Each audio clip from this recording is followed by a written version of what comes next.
Assalamualaikum warahmatullahi wabarakatuh. Segala puji bagi Allah, Tuhan seru sekalian alam.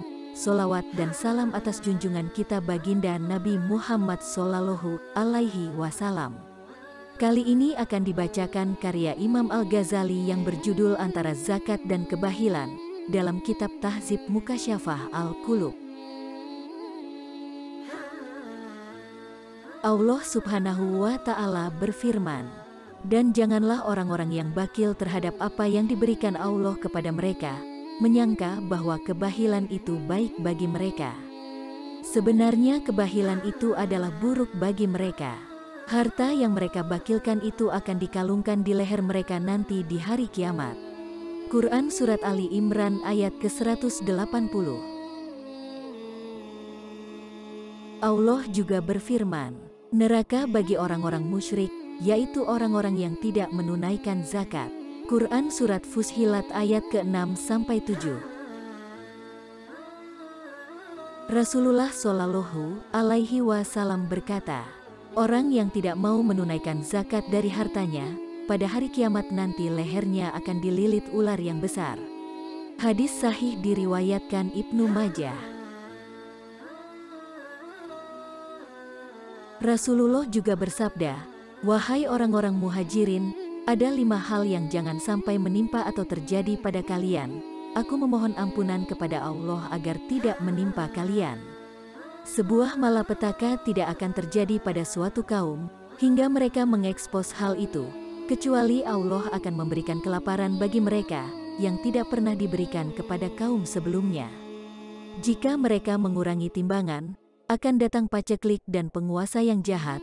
Jika mereka tidak menunaikan zakat, hujan tidak akan turun kepada mereka, tidak akan turun selamanya andai tidak ada hewan-hewan.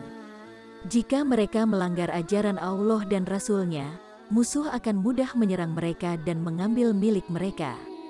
Jika penguasa mereka tidak menjadikan Al-Quran sebagai pedoman hukum, maka Allah akan menjadikannya bulan-bulanan di antara mereka." Hadis sahih diriwayatkan Ibnu Majah. Rasulullah Shallallahu Alaihi Wasallam bersabda, "Jauhilah bakil. Bakil akan datang kepada suatu kaum dan mereka tidak mau membayar zakat, akan datang kepada mereka hingga mereka memutus hubungan silaturahmi, datang kepada mereka hingga mereka saling membunuh." Hadis sahih diriwayatkan Ibnu Hibban. Sayyidina Hasan radhiyallahu anhu pernah ditanya tentang bakil. Jawabnya adalah ketika seseorang menyangka bahwa apa yang dia sedekahkan akan rusak dan apa yang dia pegang adalah kehormatan. Akar dari sifat kikir adalah cinta harta, keinginan hidup selamanya, takut miskin, dan cinta terhadap anak keturunan.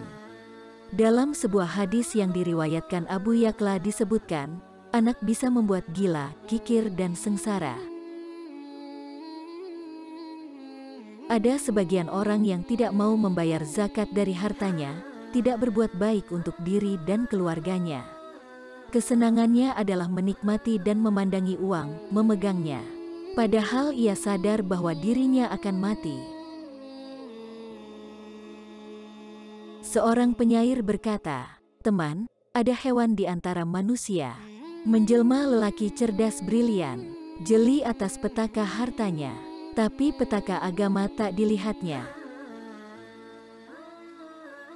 Imam Bisir berkata, pertemuan dengan orang kikir adalah musibah.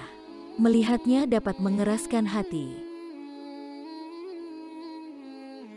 Seorang penyair lain berkata, "Nafkahkan, jangan kau takutkan kemiskinan. Segala rezeki telah ditebar oleh Al-Rahman. Kikir tiada guna pada harta, sebab ia akan terus datang. Dan tiadalah mudarat sebab menafkahkan." Termasuk kekikiran seseorang yang tak mau berderma untuk orang lain, tidak mau merasakan duka nestapa mereka, tidak mau membagi kenikmatan yang didapatnya. Untuk hal ini Imam Waqi berkata, orang pelit akan selalu mengawasi, bahkan kekayaan anaknya ia jaga. Seperti anjing yang menggigit mangsa, mencari mangsa lainnya.